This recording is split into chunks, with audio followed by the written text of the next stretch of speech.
Well, this is the day we've all been waiting for. It's finals day here at the NRHA Futurity. Hello, everybody. I'm Steve Ross at the Hart Trailer Sports Desk, and I'm joined by one of our open finalists tonight, Pete DeFreitas. Pete, you cracked a pretty big milestone in your career. Yeah. We're going to talk about that in a little bit, but first, let's look at what happened last night. What a non-pro finals it was. It started out hot, Pete. Anna-Marie Zeitbauer, she wins the Italian Futurity, second the Belgian Futurity. And then, oh, by the way, comes here her first time in the States, winds up second in the non-pro Futurity with a 2:18.5. This initially took the lead. And these Europeans making it tough on you Americans, huh? Yeah, for sure. There's a lot of good ones out there, and this is a really nice horse, and this girl did a really good job here. SS Tarzan, another one of those Silver Spurs breeding products. Sarah Flaherty and her crew in Oklahoma, as well as the crew in Arizona, doing a great job. But this horse was really good, and it set the table early. Right after that, Kelsey Price comes in on Slim Shady and matches that 2:18.5. We've got a tie atop the leaderboard, and it looked like, you know, for a while, these two may be in for a runoff. And Pete, these non-pro horses are no different than the open horses now, are they? No, not really, especially not at the upper end of the level 4. I memean, they need to mark about the same thing that we do and need to perform, be able to perform at that level as well. It's really incredible. And I'm going to let Kelsey and Cole Price do my horse picking. They come up with the prettiest horses every year. It's just unbelievable. And then draw number 8 on the night, we found our winner. It was Gina Marie Schumacher, home raced, homebred, home trained. CS Sailor Made was a 2:21. And what an emotional way for them to close the chapter on the Dwayne Latimer era. You know, 3 of the horses they raced right there. Right, for sure.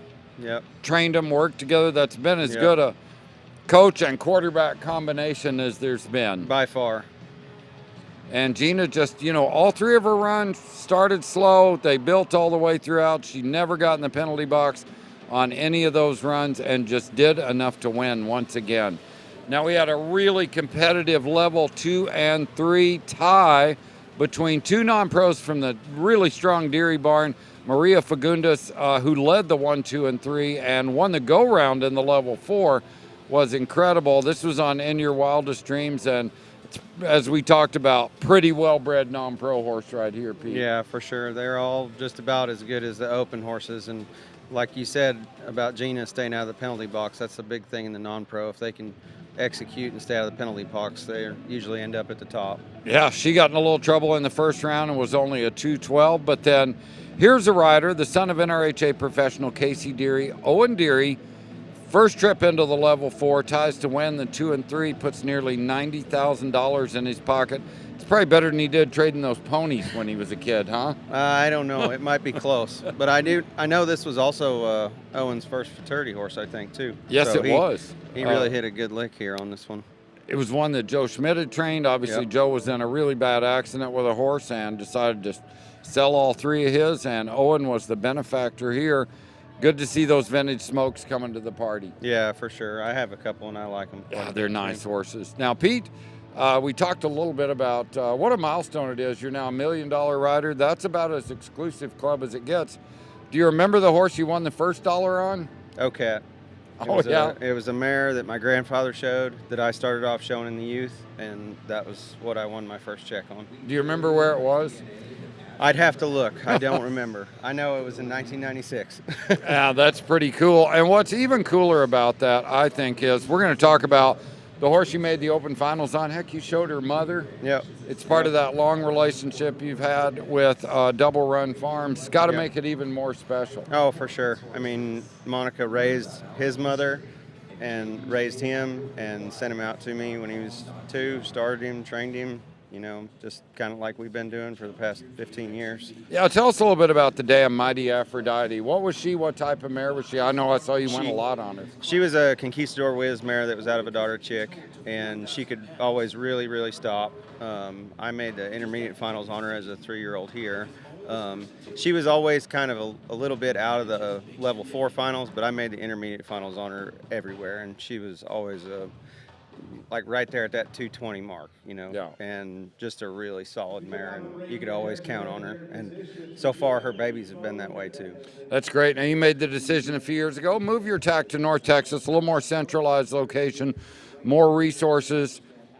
It has to feel like that was a good decision, as you went from being a guy that was level 3, always right there, scaring the level 4 finalists, to now we see on a regular basis here in Oklahoma City all the big events. Yeah, I think the competition out here, it just elevates you, being around these guys all the time and having, like you said, the resources, being able to go ride with these guys and seeing them at the horse shows all the time we're all trying to do the same thing, Exactly. Let's take a look at your horse you got entered tonight. What draw are you, Pete? Do you know? 27. Draw 27th. That's a great draw. Tell us a little bit about why you think One Mighty Gunner's been able to get you here. He's a really quiet-minded horse. He's got a really big stop, and he's been good every time I've shown him. I showed him at Tulsa the first time two-handed, and he was good there in the Invitational. Won some money on him, made the finals on him at the Congress. And he was good there, not quite as good as I want him to be, so I made some adjustments between then and now, and I think he's really coming to the party here. He's been very good both go-rounds here, and hope to make a solid run on him tonight. Well, he looked really locked in, and this is a physical stopper. We're going to see it here, but he just really eats the ground. Yeah. Does not get cheated. Yeah. So on a horse like this, he's been here for a while now. What's the game plan in terms of prep time? Is he one you need to ride an hour or 30 minutes? Or yeah, I'll probably get on him about an hour before. I rode him this morning, and he's not like a real high-energy horse, so he's not one that I feel like I got to ride down a lot. And he's statistically been a very quiet horse, and even the lights don't bother him and stuff like that. So I'm not overly concerned about getting him too tired. I want to keep him fresh enough to get to all 3 stops at the end, because I think that's his big lick. Yeah, I think you're right. Bill Horn always said you got to have a fresh horse to mark big, and I know he was a guy that influenced you as he did so many of us. But Pete, congratulations again on crossing that $1 million threshold and doing it in about the best way you could do it. Right, yeah, for sure. People you've had a relationship, horses you've had a relationship with, and punching your ticket to the level 4 finals. Man, that's great. Yeah, that's pretty awesome. All right, here's one to watch for tonight. We're going to come up on the pregame show. We'll have a whole panel. We'll do our predictions. I'm not picking this guy because I jinxed him at the Derby. So I'm switching.